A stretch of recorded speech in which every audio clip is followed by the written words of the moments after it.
Now, the search for success can be elusive and possibly nowhere more so than here in Singapore, where a competitive work environment has led to an epidemic of burnout and mental illness. Bloomberg opinion columnist Karishma Vaswani tells us it's time for the Lion City to recognize different benchmarks for success. She joins us now for more. And define success differently, right? Accomplishment differently. Yeah, absolutely. You know, as you well know, Haslinda, there is a sort of very prescriptive route for success to success in Singapore. And Aaron, I'm sure you're well aware of it as well.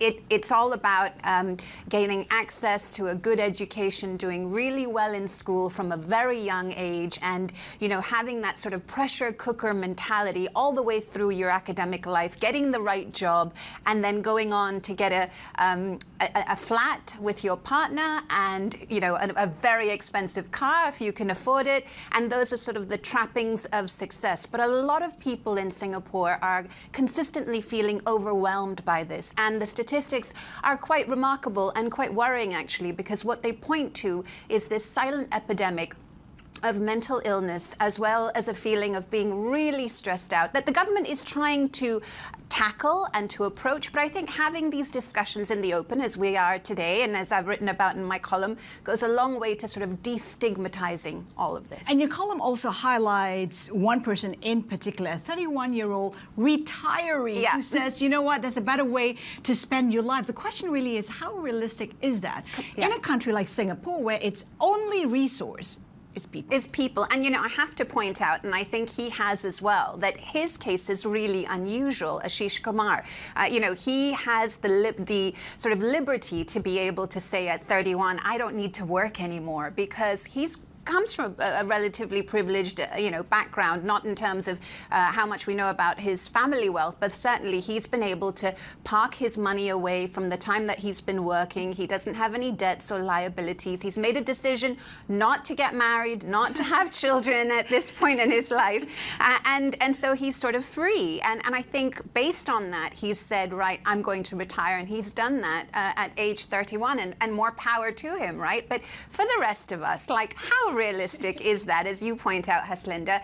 And, you know, Aaron, I'd be interested as well to know from your experience as a startup founder, just when you think about going through life like that, and in Singapore with the pressures that we've seen, you know, it is very difficult, isn't it, in so many ways? No, definitely. Being in Singapore is not easy. But, you know, I've been in some sense privileged as well, in the sense that I have stayed in many countries in my life, right? So I've stayed in the United States, I've stayed at length in China, I've stayed at length in, you know, all parts of the world. Let's just say that I feel personally, to be honest, stress at the end of the day is self-inflicted, right? So if you have, you know, higher requirements in life, like, you know, as you said, the interviewee wanted, basically made a decision not to get married and stuff like that. That's totally fine. It's on him in that sense. But I feel personally in Singapore, while there are a lot of complaints about cost of living being very, very high and stuff like that, and as a result, you know, resulting in a lot of stress of the end consumers, I feel personally that I don't have that kind of issue, and not because I come from a very privileged position, but I actually feel that in Singapore, the cost of living is actually not that bad compared to, say, you know, America, or even in, you know, closer cities like even in Japan and stuff and whatnot.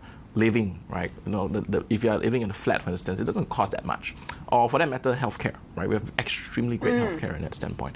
So I feel at the end of the day, it's just depending on what the person wants, and you know, for that matter, whether or not he feels stressed. But Aaron, you're a founder. Your pain threshold is very high. I'm curious to see how it is like for those who work for you in your team. Presumably, being a startup, they're pretty young. What are their ambitions, and how do they assess the stress levels? You know, so internally, we have about 4,500, 600 people now across, you know, the 7 or so countries that we're in today.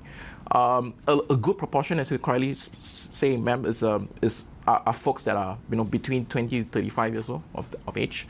And on that note, you know, I feel that at least I don't feel that they are internally stressed, right? So I think we subscribe to this 4 days work week thing that, you know, the government has recently pushed out and stuff like that. A lot of our folks, especially in Singapore, they tend to work from home. Right, so I think from that standpoint, we give people that flexibility as an employer, right, to all these, you know, especially the younger generation of the folks out there. And to be honest, we are forced to do that, because if we do not give that flexibility at work, what's going to happen is that people will not join you. right? So from my standpoint, again, as a CEO of the company, I feel we have good employment policies whereby allow them flexibility as work. You know, we don't really go around policing people for, oh, can I get your MC tomorrow kind of stuff. No, we do not do that kind of stuff. But at least we work on the basis of integrity and trust. And on that note, you know, it hasn't been that bad in terms of hiring. And that's how I look at it, as like it hasn't been that stressful as a company. You know, Aaron, I think that the points that you've made are so important and so heartening when you think about work culture, not just in Singapore, right, but all across the world. And I think it's that younger generation that in some ways is making the change, because they are demanding different things, as you've pointed out. But would you consider yourself an exception in Singapore? And by and large, for sort of small, medium enterprises, you know, the sort of work culture that you've described, the letting people work for 4 days at home and not having these checks and balances about whether you have an MC or not. You know, from what I've heard, you are the exception and not. Fair. What is the culture out there? Yeah. I mean, I think you may be right, because to be honest, I feel that a lot of the corporates in this part of the world probably still have this, you know, in Singapore language we say tauke mindset, right? So basically, they feel like, you know, it's running a small medium enterprise. I want them to work 5 days, 6 days a week sometimes, right? And I just need to sweat, you know, the asset in that sense. So you're right. You know, I do not know statistically whether we are the exception or the norm, but I tend to think that this is required moving forward, because I do feel that the generation ahead of us has changed. We do have to adapt as a company. Otherwise, we will struggle to hire people and to bring the right talent on board to grow the company. So I think, to me, that's the key. Yeah. And it is a very important conversation to have.